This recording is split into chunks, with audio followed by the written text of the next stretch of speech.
Hi అండి అందరికీ. ఈరోజు మనం కారం చపాతీలు ఎలా చేయాలో తెలుసుకుందామండి.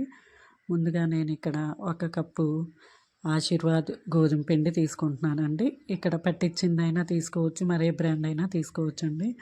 తర్వాత కొంచెం కొత్తిమీర, 1 ఆనియన్, 2 పచ్చిమిర్చి తీసుకున్నానండి. ఆనియన్ని, కొత్తిమీర, పచ్చిమిర్చి అన్నీ సన్నగా కట్ చేసుకొని వీలైనంత వరకు ఎంత సన్నగా కట్ చేసుకుంటే అంత మంచిదండి. వీటన్నిటిని ఆ పిండిలోకి తీసుకొని కొంచెం జీలకర్ర,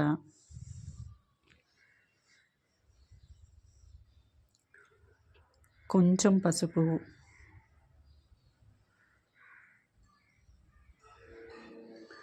కొంచెం కారం,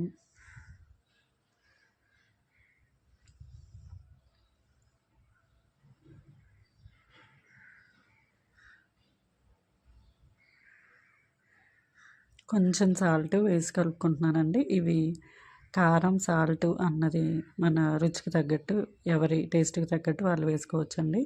తర్వాత ఇక్కడ కొంచెం కొంచెం వాటర్ వేసుకుంటూ కలుపుకోవాలండి. మన చపాతీలాగా కలుపుకోవాలండి.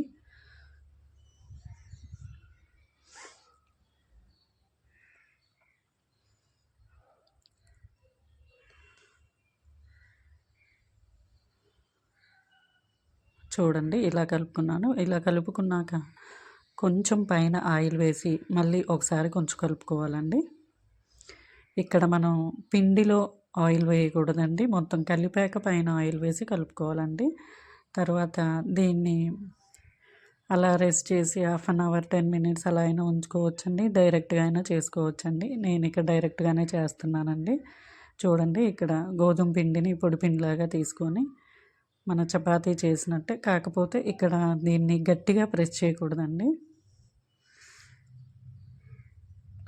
గట్టిగా ప్రెస్ చేస్తే ముక్కలు బయటకు వస్తాయండి, ఆనియన్స్ ముక్కలు. చూడండి ఇలా చేసుకున్నానండి. తర్వాత మనం చపాతీ కాల్చుకున్నట్టే కాల్చుకోవాలండి. 2 సైడ్స్ ఆయిల్ అప్లై చేసి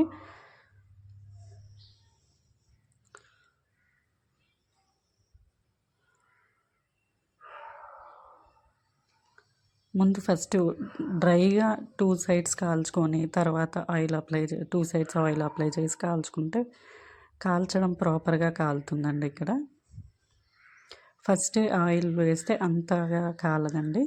ముందు 2 సైడ్స్ కొంచెం లైట్గా కాల్చుకొని తర్వాత ఆయిల్ అప్లై చేయాలండి. ఇక్కడ చూడండి ఇది ఒకసారి కాల్చుకున్నాక నేను ఆయిల్ వేస్తున్నానండి. చూడండి ఇలా వచ్చిందండి.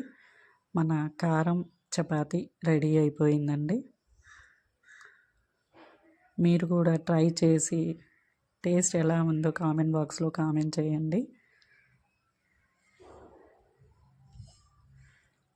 చూడండి అలా వచ్చాయో, పలచగానే వచ్చాయండి, మందంగానే ఏమి రాలేదు. ఆనియన్స్ మందంగా కట్ చేసుకుంటే మందంగా వస్తాయి. Please subscribe my channel.